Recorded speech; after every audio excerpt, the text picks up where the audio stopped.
Decisão que explodiu os bastidores do Vasco. Lamáquia está mais próximo. Segurança jurídica à vista. A venda da SAF do Vasco cada vez se aproxima de um desfecho positivo e muito mais. Salve você antenado aqui no canal, meu nome é Lineker Biondi, estou chegando com tudo nessa sexta-feira para levar você para pertinho de todas as informações do Vasco e, é claro, você, torcedor vascaíno, vai ficar sabendo de todas elas. Mas antes, eu peço na humildade, aquela moral, o seu like, o seu joinha, avisa para a plataforma que falar do nosso Vascão da Gama, do nosso amor é positivo e, claro, traz mais vascaínos apaixonados aqui para esse vídeo. Vale ressaltar que se você não é Vasco, você pode sair desse vídeo, sair desse canal, porque esse canal não é feito para você. Esse canal é feito para torcedores do Vasco, vascaínos de verdade. Então, se você é Vasco, corre aqui embaixo, se inscreva no canal, botãozinho escrito inscreva-se e, é claro, você fará parte do canal que foi criado completamente para você. Beleza? O seu like dado, a sua inscrição feita, tudo conferido. Vamos ao que interessa, as informações importantes do Gigante da Colina. E eu quero falar sobre uma informação que sacudiu os bastidores do Vasco. Vamos falar também sobre a segurança jurídica para o avanço da compra da SAF do Vasco por Marcos Lamáquia. E, claro, a venda vai se aproximando a cada dia e eu aposto que ainda nesse mês de maio o memorando de entendimento será assinado e as partes estarão de acordo para a Assembleia dentro do Vasco da Gama. Vamos falar, vamos apostar, porque tem muita informação aqui também sobre competições e muito mais e eu quero falar exatamente sobre isso. Olha só, STJD julgou o Vasco e o Carlos Cuesta por conta daquela entrada, né, no jogo contra o Inter, e o Vasco foi punido. O Vasco foi multado e o Carlos Cuesta foi punido com uma partida. A entrada foi feia, né, contra o Internacional naquela expulsão, né, foi completamente desproporcional o Cuesta. Está fora do jogo contra o Bragantino, né? Vale ressaltar isso. E, enfim, falando em punições, a gente está falando exatamente sobre um ponto aqui que é uma informação dada agora. A Conmebol modificou as datas, modificou o horário. O Vasco vai encarar o Barraca Central na próxima quarta-feira, dia 27 de maio, às 7 da noite. O jogo estava marcado para as 21h30, mas diante da mudança do jogo no Defensores del Chaco entre Olímpia e Audax Italiano, a mudança de data e horário, todos os dois jogos estarão sendo feitos de forma simultânea. Tanto o Vasco quanto o Olímpia recebem seus adversários no mesmo horário. Algumas coisas podem acontecer diante desses jogos. Se o Vasco vencer e o Audax Italiano vencer o Olímpia, o Vasco pode assumir a liderança. Caso o Olímpia empate, o Vasco não tem mais chance de ser líder e já vai direto para os playoffs mesmo se perder para o Barraca Central. Então é o seguinte, a decisão está nas mãos do Olímpia. O Olímpia empatando ou vencendo lá no Defensores del Chaco, onde venceu o Vasco, se ganhar do Audax, já é líder e o Vasco vai para os playoffs, porque o Audax é a única equipe que pode ultrapassar o Vasco. Então ou o Olímpia ou o Audax eles se matam. O Vasco vencendo o Barraca Central pode ser líder, mas depende muito do resultado lá no Paraguai. Você confia na classificação em primeiro lugar? Corre lá nos comentários, porque isso agita, né, o torcedor do Vasco, que sabe muito bem que o Vasco não está priorizando, na verdade está largando de lado a Copa Sul-Americana, que é um baita de um atestado de incompetência, né? Se eu estou largando uma competição é porque eu não sou suficiente para criar um elenco para disputar a competição. É um atestado de incompetência. Infelizmente, isso vem sendo feito e eu acho ridículo fazer isso com uma competição do tamanho da Conmebol Sul-Americana. Olha só, quero falar também sobre uma situação importantíssima, que é algo que o Vasco poderia estar de olho para os próximos jogos. O Sub-20 do Vasco é líder do Campeonato Brasileiro. É isso mesmo. Ponto a ponto contra o Palmeiras. O Vasco ontem venceu o América Mineiro por 4-0 e o Palmeiras venceu o Corinthians por 1-0 fora de casa. Então o Vasco tem 31 pontos, é líder, uma vitória a mais, tem 10 vitórias.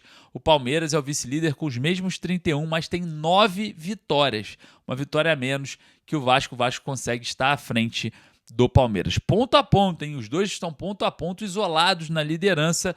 E agora o Gigante da Colina encara o Avaí.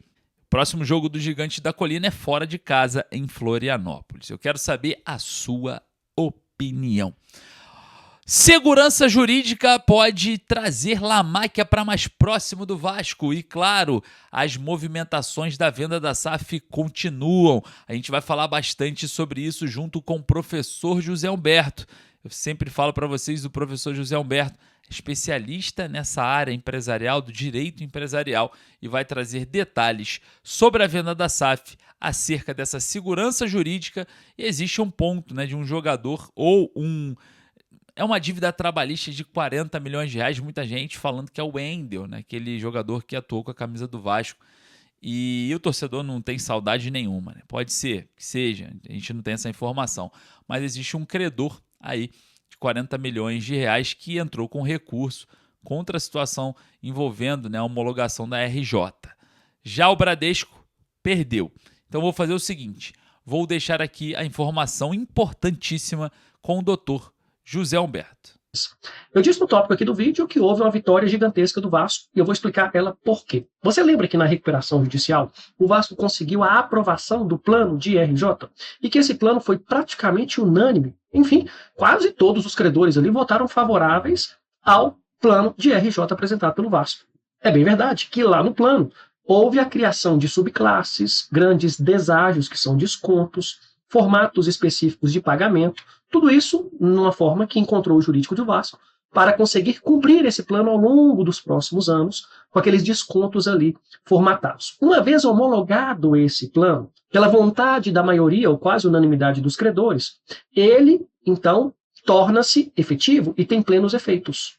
O que nós temos aqui que considerar, e eu quero que vocês tenham atenção, é que essa é a vontade dos credores. E o juízo da primeira instância somente não homologaria esse plano se houvesse ali alguma ilegalidade, alguma irregularidade.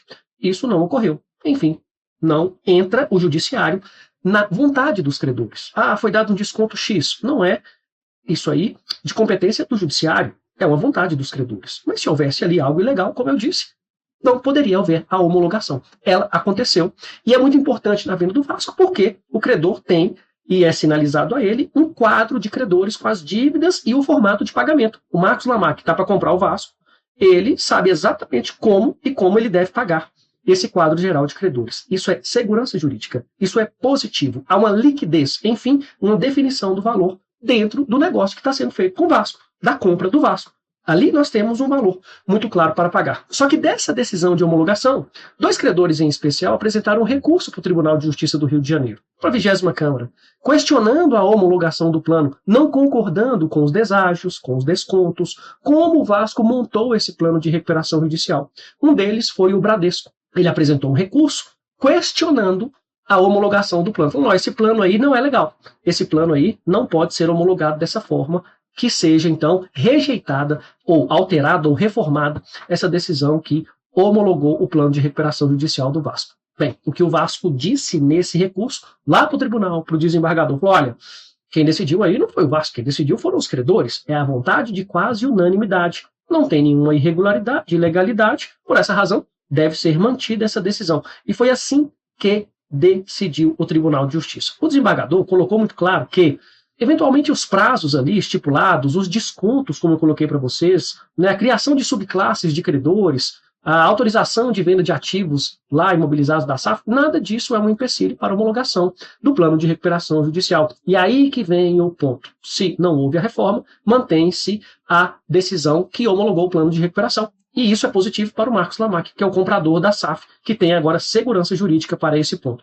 Quero que você lembre também que nós temos um outro questionamento, de um outro recurso, só que agora de um credor trabalhista, veja só, que é, e aí muito delicado esse ponto, né, porque o crédito é praticamente de 40 milhões de reais, é um credor relevante aqui dentro dos credores que temos no Vasco e também está questionando outros aspectos, inclusive legais. Nós vamos esperar o julgamento desse recurso, que ainda não aconteceu, mas que tem também grande peso. Vitória do Vasco, vitória da RJ, vitória da negociação da SAF do Vasco, que está para sair a qualquer momento. Nós estamos apostando nisso. Então, muito boa notícia, vamos acompanhando.